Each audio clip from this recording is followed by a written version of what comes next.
Hello, learners. Today's artist of the day is Michel Basquiat.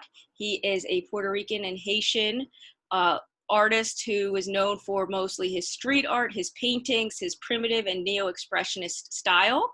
He had a very interesting life, a very short career, unfortunately. It was only about 7 years. He passed from addiction and an overdose at 27 years old. So in those 7 years, he created over 1,500 drawings and 600 paintings, mixed media, all different types of artwork, and really left his mark. One of his pieces recently sold for the most money that any American artist's work has sold at auction. And we'll talk about that. We'll talk about his style, his work, his life.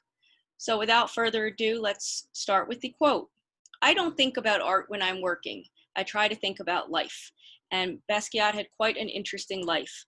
Let's look into his life, his work, and his brilliant mind together.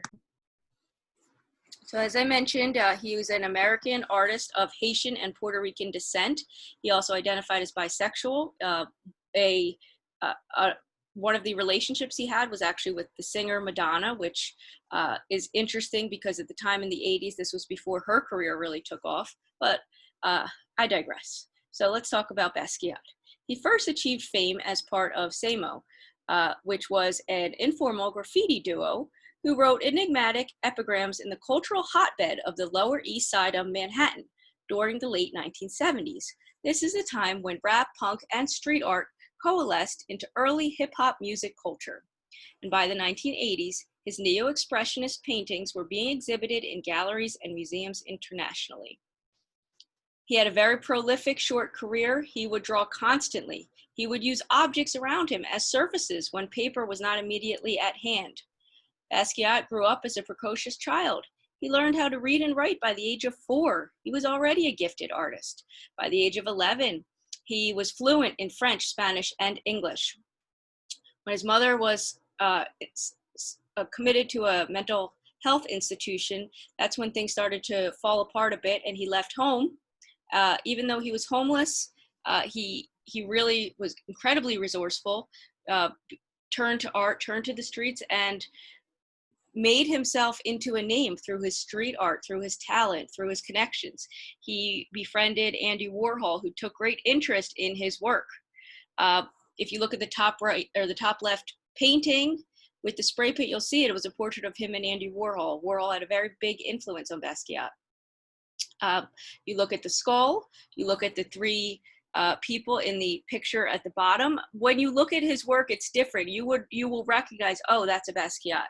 He actually did start out doing fashion and designing street clothes, spray painting and things like that, but this built into his signature style.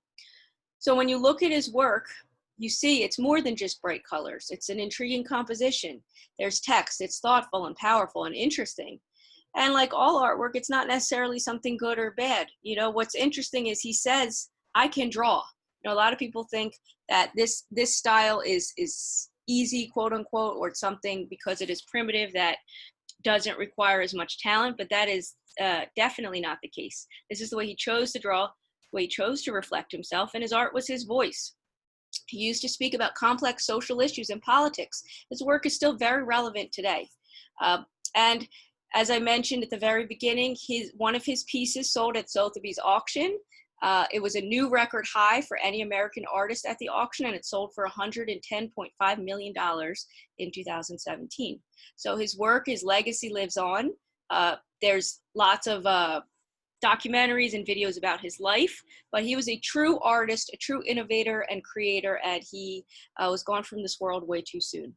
So I hope you enjoy his work and look more at the artist of the day today. Thank you, everybody, and we will keep talking more tomorrow.